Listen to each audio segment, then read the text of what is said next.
हाय lovelies, कैसे हैं आप सब। Welcome back to my channel. मैं हूं आरजे महक। ये एडवाइसेस वैसे सबके लिए है, बट स्पेशली टीनेजर्स के लिए, जिनको ना ये सब बाहर के दिखावे और चमक धमक में बहुत आ जाता है, जिनको लाइफ का इतना एक्सपीरियंस नहीं होता है और उनको लगता है जो दिखता है वही सच है।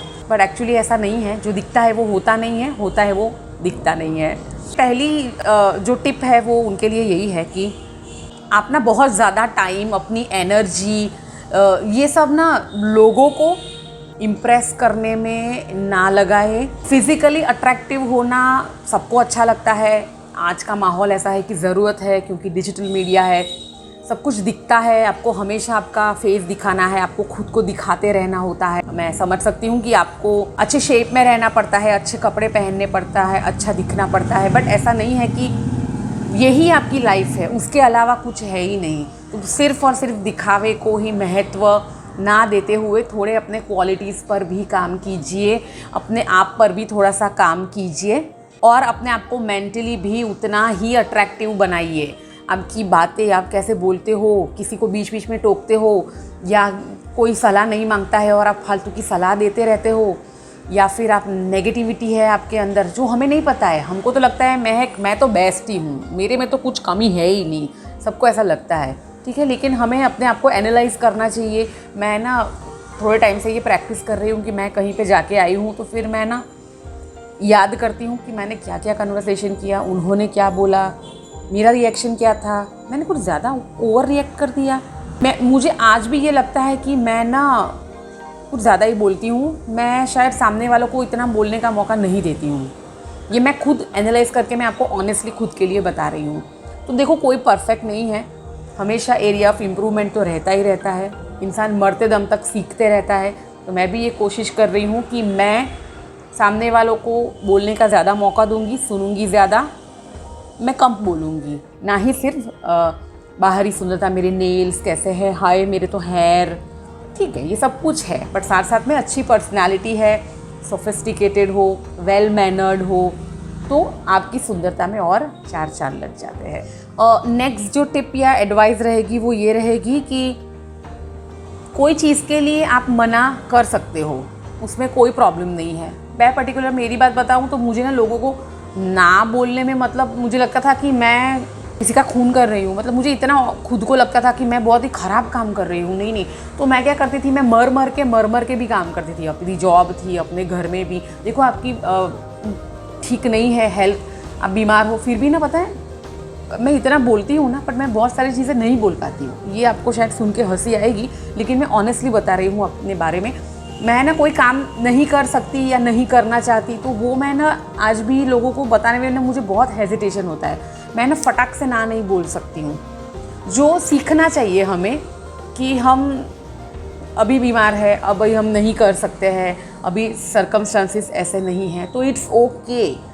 हर बार आप सब कुछ परफेक्ट ही हो, आप सब कुछ 100% ठीक ही कर सकते हो, ऐसा ज़रूरी नहीं है। तो वो गिल्ट लेके, वो एक बोझ लेके मन में ना चले।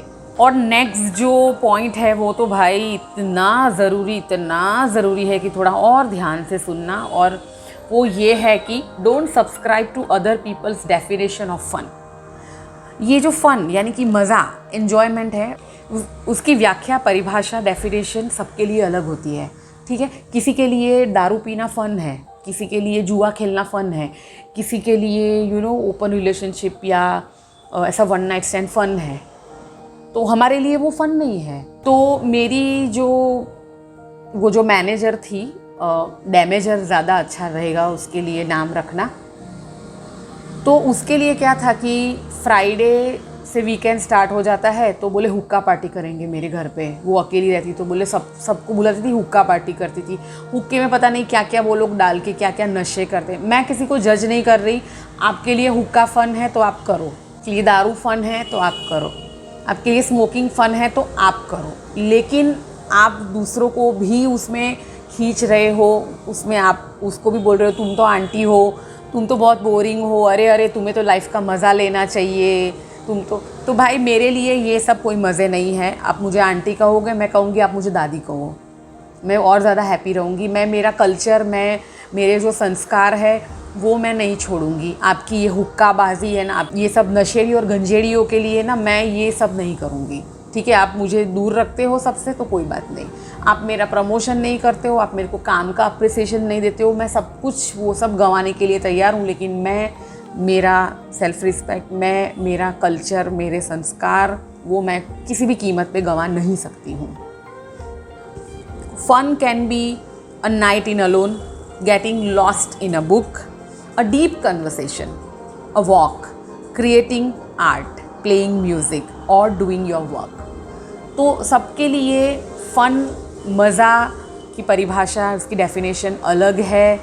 तो हमें कोई नशे की ज़रूरत नहीं है फ़न करने के लिए। ये सब बहाने होते हैं कि रिलैक्सेशन मिलता है, क्रिएटिविटी आती है, क्योंकि मैं तो ऐसे वर्ल्ड से बिलोंग करती हूँ ना जहाँ पे मैं ये सभी नशेड़ियों के बीच में रही हूँ, और वो सबके अपने बहाने होते हैं। किसी को चाय का इतना है एडिक्शन, किसी को कॉफ़ी का इतना एडिक्शन है। मैं किसी को जज नहीं करती, लेकिन मैं ये ज़रूर से कहूँगी कि आप जो करते हो वो मुझे भी करना चाहिए, ये ज़रूरी नहीं है।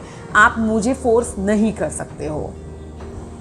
तो आपको मेंटली बहुत ही स्ट्रांग रहना पड़ेगा ऐसे लोगों के लिए, जब वो आपको दारू पिलाने की कोशिश करते हैं। अरे चखो ना, थोड़ा सा क्या हो जाएगा, क्या हो जाएगा, अरे ये तुम कोल्ड ड्रिंक पियो। ये इन लोगों की पार्टीज़ में तो मैं तो जाती ही नहीं हूँ, पर कभी जाना भी पड़े किसी की हाउस पार्टी में, अभी कोई है ही नहीं ऑप्शन, थोड़ा सा जाके आ जाओ फटाफट से, तो मैं कभी ना कोल्ड ड्रिंक भी हाथ में नहीं लेती हूँ। ये ना रूल मतलब रूल, मैं उधर ना कुछ खाऊंगी ना पीऊंगी। मैं पानी भी नहीं पीती हूँ, क्योंकि ना कुछ भी गांजा, कुछ भी नशा आपको दे दिया ना, पाउडर, समझ रहे हो ना आप, पानी में मिला के, ना उसका टेस्ट होता है, ना उसकी स्मेल होती है, ना उसका कलर होता है, कुछ आपको पता नहीं चलेगा।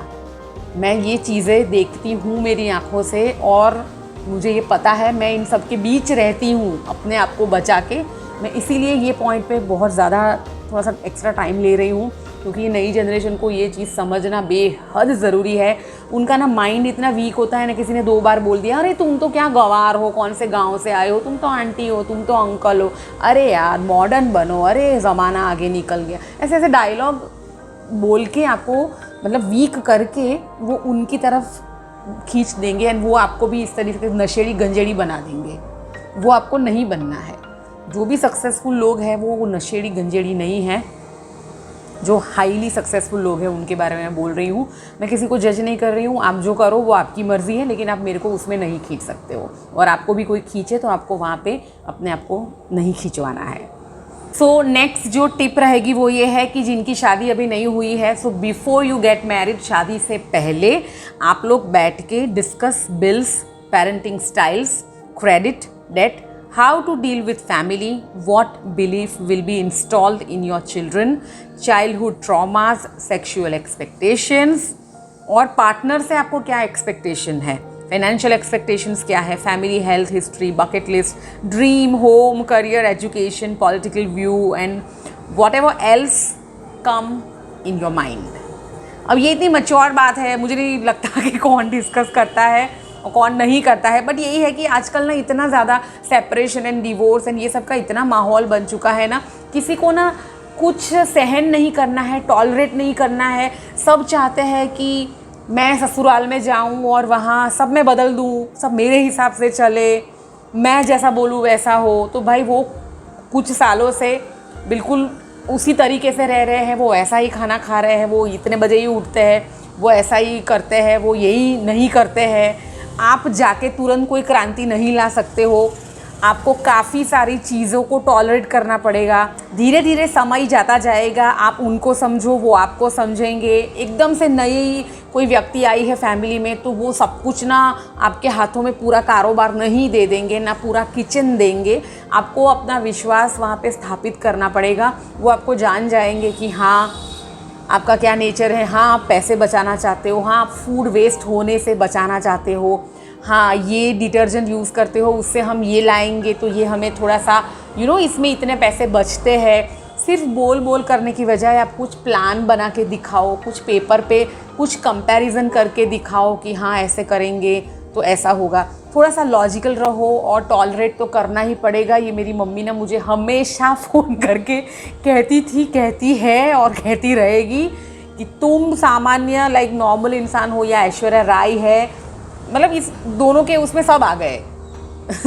तो वो भी अपने ससुराल में जाके वो भी कुछ एडजस्टमेंट कर रही होगी, आपको भी करना पड़ेगा, आपको उनको समझना पड़ेगा, वो भी आपको समझेंगे तभी होगा। मतलब ये लड़ाकू विमान बन के हमेशा तलवार रखी है, मैंने तो ये बोल दिया, मैंने तो ये कर दिया, मैंने तो सुना दिया, ये सभी चीज़ों से ना आर्ग्यूमेंट जीती जाती है।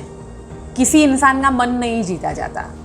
किसी इंसान का मन आपको जीतना है तो मैंने ये नहीं कह रही हूँ कि आपकी सोच ना रखे, आप गुलाम बन जाए, उनके पैरों में रहे, मैं ऐसा नहीं कह रही हूँ। पर कोई बीच का रास्ता है, थोड़ा सा मैच्योरिटी का रास्ता है, उसे अपनाना चाहिए। 15 से 30 साल की उम्र का जो समय होता है उसे कहते हैं गोल्डन पीरियड। उसमें आप आपकी लाइफ बना सकते हो, पूरा करियर बना सकते हो, आप उसमें पूरा एम्पायर खड़ा कर सकते हो। एंड वही उम्र है 15 से 30 साल जो आपको सिर्फ एंजॉय करना है। पापा ने आईफोन दिला दिया, पापा ने आपके बिल भर दिए, पापा के पैसों से आप पल रहे हो, उसके पैसों से सब कुछ हो रहा है, आपका खुद का कुछ नहीं है। मैंने ये अपने आप से निर्णय किया था कि मैं ना जब से मेरा कॉलेज ख़त्म हुआ ना, लाइक मैं 20 इयर्स की हुई, तब से मैंने ये ठान के रखा था कि मेरी एक बार ग्रेजुएशन हो जाए फिर मैं मेरे मम्मी पापा से एक भी रुपया नहीं मांगूंगी, मैं खुद कुछ काम करूंगी। फिर मेरी बहुत ही जल्दी शादी भी हो गई। मैं बहुत ही एक्स्ट्रा काम किया करती थी, मैं छोटे मोटे काम किया करती थी।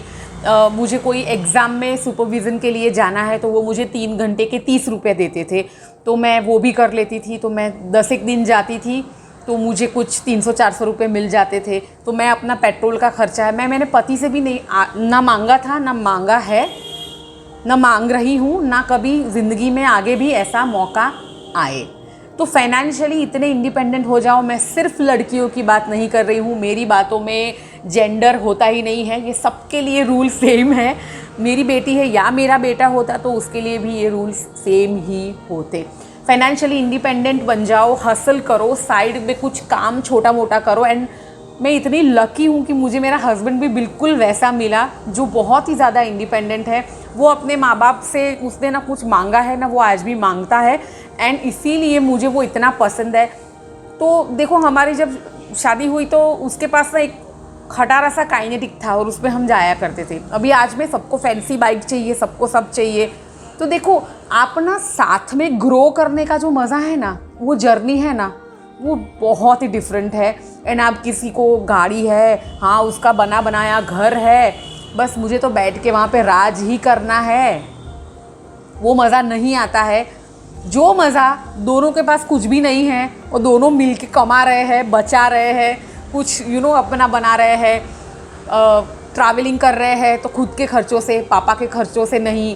तो ना ये जो एक मज़ा है, ये जो एक सेंस ऑफ फ्रीडम है, ये इंडिपेंडेंस है, इसकी जो कॉन्फिडेंस की ये जो निखार है ना, वो अलग ही होता है। मैं बताऊँ ना, वो पापा के पैसों से नहीं होता है।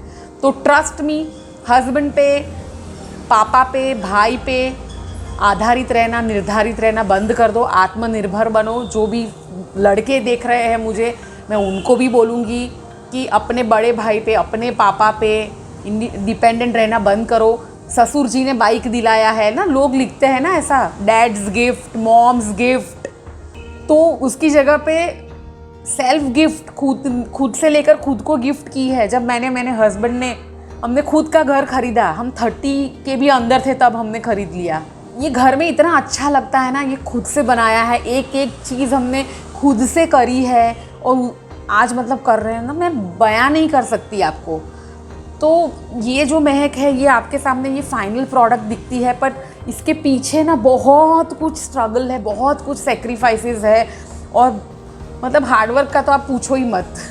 लोग कितने घंटे सोते हैं? 7-7, 8-8, 9-9 घंटे सोते हैं। मैं 3-3, 4-4 घंटे सोई हूँ बहुत सालों तक, तब जाके आपको सब चकाचौंध दिखता है।